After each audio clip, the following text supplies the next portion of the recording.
అసలు వాళ్ళకేం దిక్కుందండి? మన దగ్గరేమో ఇంత అద్భుతమైనటువంటి జ్ఞానులు మేధావులు రాసినటువంటి ఈ మహా అద్భుతమైన పురాణాలలోనే ఉన్న దేవుళ్ళు చక్కగా కనబడతారు, మంచి మంచి విషయాలు చెప్తారు. కానీ ఒరే మీ ప్రాణ విమోచన క్రయధనముగా మిమ్మల్ని నరకము నుండి రక్షించటానికి నా ప్రాణము ధారపోయడానికి వచ్చాను అని ఒక్కడైనా చెప్పలేదు.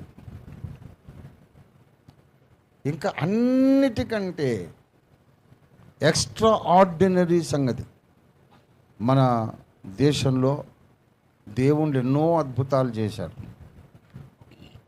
అసంభవమైన కార్యాలు ఎన్నెన్నో జరిగినట్లు రాశారు. మరి వీరు వారని చెప్పడం ఎందుకు, పేర్లు ఎత్తడం బాగోలేదు. చాలా ఆశ్చర్యకరమైన జన్మలు ఎన్నో ఉన్నాయి.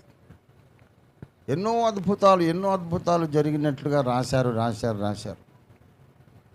కానీ ఒక్క పురాణములో కానీ ఒక్క దేవత కథలో కానీ మరణించిన వాడు తిరిగి లేచాడు అన్నమాట రాయలేదు.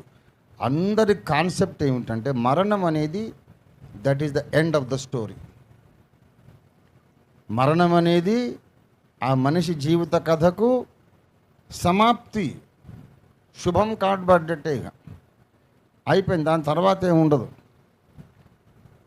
మరణం అంటే అయిపోయింది, ఇంకా తర్వాత ఏముండదు అనుకున్నారు. కానీ మరణించిన వ్యక్తి మళ్ళీ సమాధిలో నుండి లేచి వస్తాడు అని ఎవ్వరికి తోచలేదు గనుక ఏ అవతారానికి కూడా ఈ కథ వాళ్ళు రాయలేదు. పోనీ ఎవరికి తోచలేదా అనంటే, ఈ పురాణములన్నిటికంటే ప్రాచీనమైన వేదాలలో ఒకరికి ప్రత్యక్షత కలిగింది. ఋగ్వేదములోనే రాసేశారు. ప్రథమ వేదములో, తొలి వేద కాలములో ఇంద్రుని మహాత్మ్యమును చూడండి. అతడు నిన్న మరణించి ఉన్నాడు, ఇవాళ సజీవుడై ఉన్నాడు. మరణించిన వాడు మళ్ళీ లేస్తాడు అనే సంగతి. ఇంద్రుడు అంటే దేవతలకు రాజు.